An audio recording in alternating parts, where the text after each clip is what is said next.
Welcome back, nail queens. I want to show you this brand new glow-in-the-dark candy collection by Soul Dips. It is releasing today at 12 p.m. Eastern Standard Time, and 2 of the colors in this collection are going to be featured in my manicure here today. You get to see the colors in action and really see how easy they are to work with. So all of these colors are named after different like candies that you may be familiar with. So you got Fireball, Candy Dots, we have Lemonhead was already shown, and Poprocks and Smarties. Those are like some of my favorite candies, by the way. And then we have Jawbreaker and Fun Dip. So the great thing about this collection is they all glow. You have 3 solids and then 5 glitters that are being featured. So first up you have Smarties. It is one of the first solids that I was instantly drawn to. It's very pretty. It's like a purpley fuchsia. I mean, you call it what you want. It's not a royal purple to me, so I love it. And then next is Fireball. It is not a true red, not a candy apple red, not a fire engine red. It's like a reddish pink to me. So here it is. It's really, really nice. It would be great for some 4th of July manis. And speaking of 4th of July, this would also be a great glow for 4th of July manis. This is a solid white dip powder. Who does not love a white dip powder that glows? Imagine this under water slide decals. Moving on to the glitter territory, Fun Dip is like a yellowish, brownish color in my opinion. So when you see it swatched, you will definitely see the yellow tones that it has because there are yellow, like translucent glitter pieces. Candy Dots is the one I'm going to be wearing today in this mani. I love this. It just reminds me of Princess Aurora when she's wearing her pink dress. And then here is one of Soul Dip's swatch photos. And then the next glitter is a Lemonhead. Oh my god, who loves sour candy? I do. I'm like already drooling thinking about it. So this one is a very yellow. I love this one. It's just so, like, I love all of them, honestly. So whatever. Pop Rocks, my purple lovers out there will love Pop Rocks. It's a nice lilac color. It's very, very pretty with some pinkish tones in there and some yellow tones. You can see that in the glitter. I think it gives it really nice like iridescent look. And then for the final glitter is a ring pop. I loved ring pops growing up. They're just so fun, but like it just sucks when you get to the bottom of the ring pop and then it like crumbles on you. I don't know. That just happened to me. I love blue, so ring pop is totally up my alley too. But I'm going to be wearing Jawbreaker here and Candy Dots. Those are the 2 colors I chose for this manicure. But head over to Soul Dip's Instagram because you'll see all of the other ambassadors and influencers wearing other colors. They're just so beautiful. So you get to see all the colors in action if you check it out on Instagram.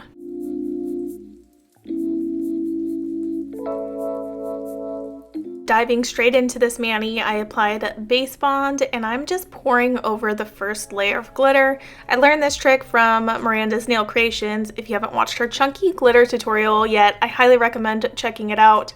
So she likes to pour over the first layer, that way mostly the small pieces of glitter stick to the nail.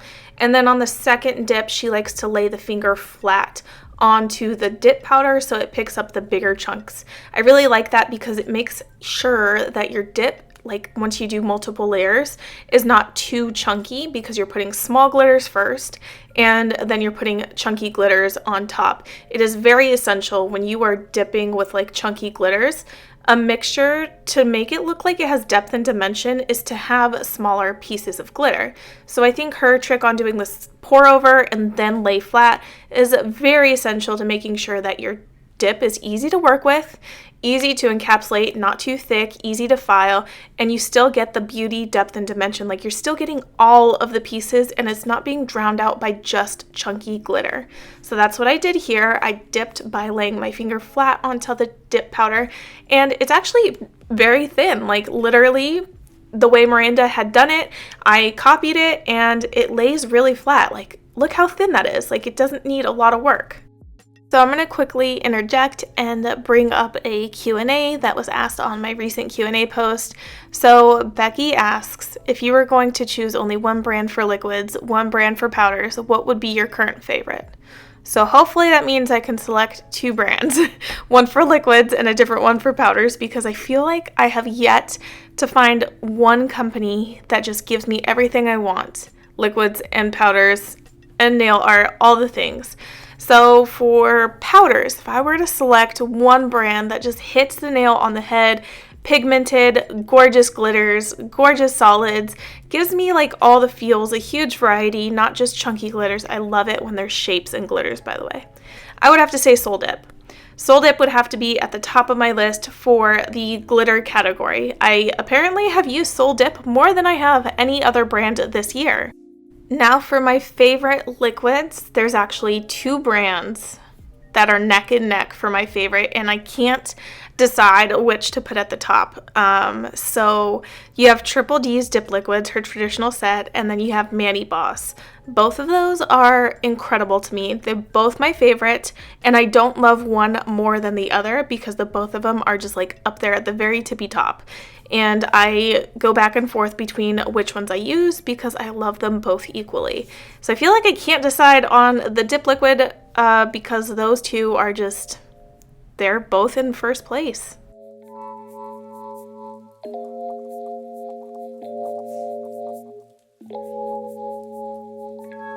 So while I talked your head off about that Q&A and giving you that answer to my favorite liquids and dip company, I have been dipping in this solid. So Jawbreaker is a solid white dip powder.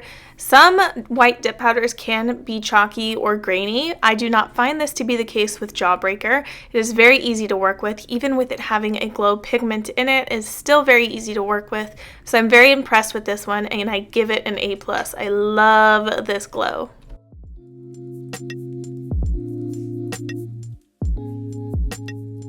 I am dusting off screen, so you're not seeing me dust off, but I am doing that. So you'll be able to see the difference after I dust off between my pinky and then my index and my middle finger. So the pinky is not dusted off, but the other two are. So that is the difference in just one dip. All 3 fingers have just one dip on them.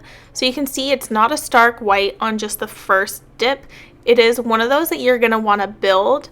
So at 2 dips, I was pretty content with how it looked at 2 dips, but I felt like I wanted to do a 3rd dip just to make it more brighter, more opaque, just full coverage. So that's what I'm going to do, is a total of 3 dips of the white on all of my fingers.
So what I did here is 3 dips, and I'm going to let the white just set before I dust it all off, let everything harden, and I'm going to move on to clear encapsulating the glitter.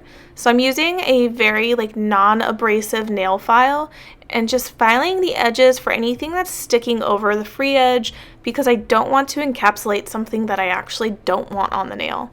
So now I'm just applying dip base, and I'm going to clear encapsulate this nail and my ring finger, and then I'll be ready for the nail art.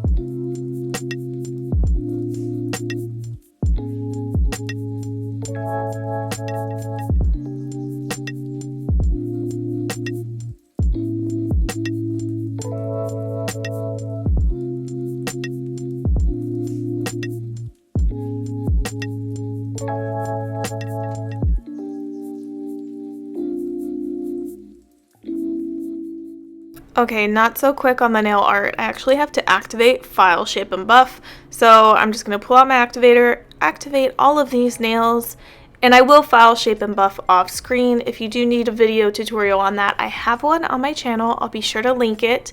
This way you guys can go watch that if that's something you're interested in. I did the tutorial on almond shaped nails, so I probably should do a new one on how I do, like, what do I call these, coffin? I would call them more like tapered square. I feel like I have tapered square nails. Like they're still kind of, they're not very like coffin-y like. They don't just come out and poke your eye out. Not saying coffins poke your eye out. I feel like it would. So now that the shaping is actually done, it's time to get into the nail art. Sorry it took like 10 minutes to get here, but I love nail art. I love stamping. I have so many videos on stamping. So I'm going to be using this Halloween stamping plate from MoYou London. I'm pretty sure I purchased it last year, perhaps the year before, in order to prep my nails because they're dip powder. They don't have a sticky surface to them. In order to prep them for stamping, I'm just applying a thin coat of sticky base coat from Maniology onto my nails and letting that kind of like air dry. So I really like this full pattern here, but I only want bits and pieces of it. So the very first thing I want to stamp is a pumpkin, and I want to make the pumpkin pink so that the pink kind of plays off of the glitter that I have on my nails.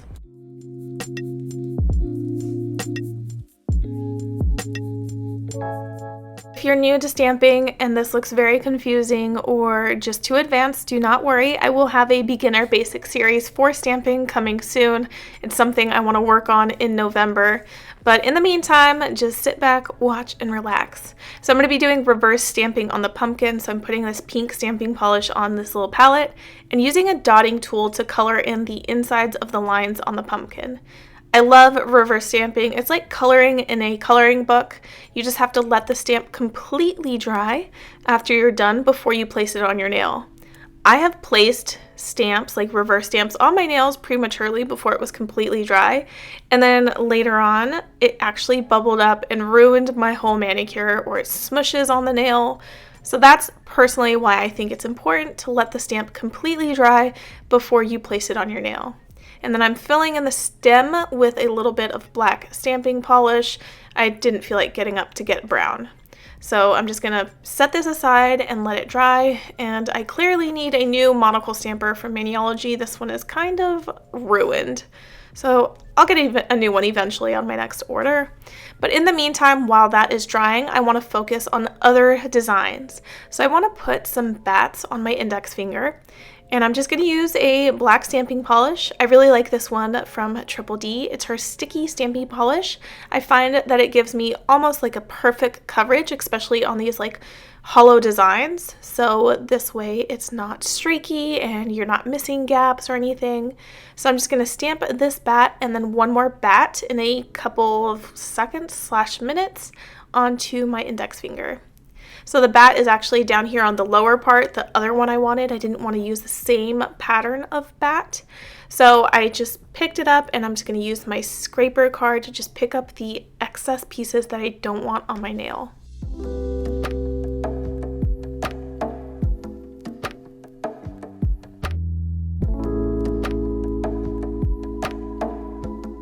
Now I'm getting really extra, possibly excessive with this part, but I want to have in filler pieces on my nails, so I want those to be in gold.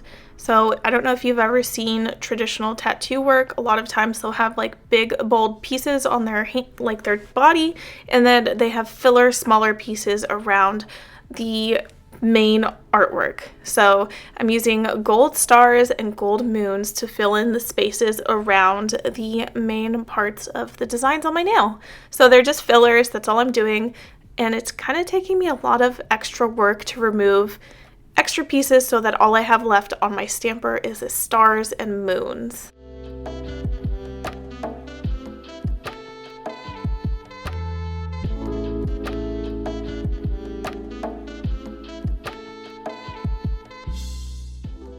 Now that my index finger is done, I actually want to pick up a second design that I plan on putting on my middle finger. So I'm going to use a Ouija board planchette, you know, that little thing that you use to move around the Ouija board. So that's what I'm picking up from this design piece, like this main big piece, and I'm removing all the excess around, and I'm gonna stamp that on my nail. And then I'm gonna go back into the gold thing where I'm picking up more stars because I wanna fill in the gaps on my middle finger.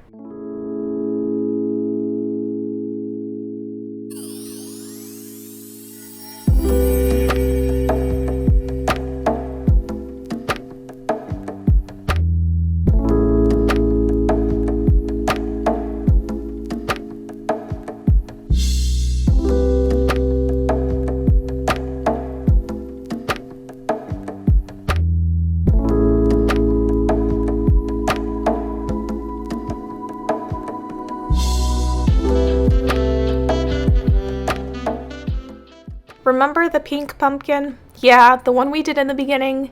It's finally dry, so I'm stamping that on my middle finger, and then I'm going to pick up the stamper that I had with all those stars on it that you can hardly see because they're in gold, and I'm going to stamp that on the rest of the nail to fill up any extra spaces that I feel like needs a filler. That's one thing I highly recommend if you're ever working on a mani piece and you just have like different elements, but you feel like something is missing, like a little naked, a little bare.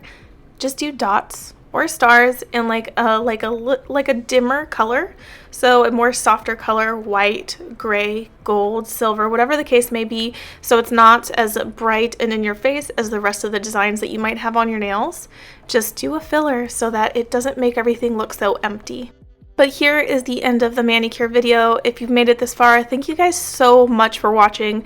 I really do appreciate from the bottom of my heart everybody who takes the time to watch my videos. It means a lot that anybody would enjoy my little corner of the internet. So thank you for sharing this space with me and hanging out with me. So here is my manicure outside. It does start to change like the white a little bit because the glow pigment is being charged in the sun.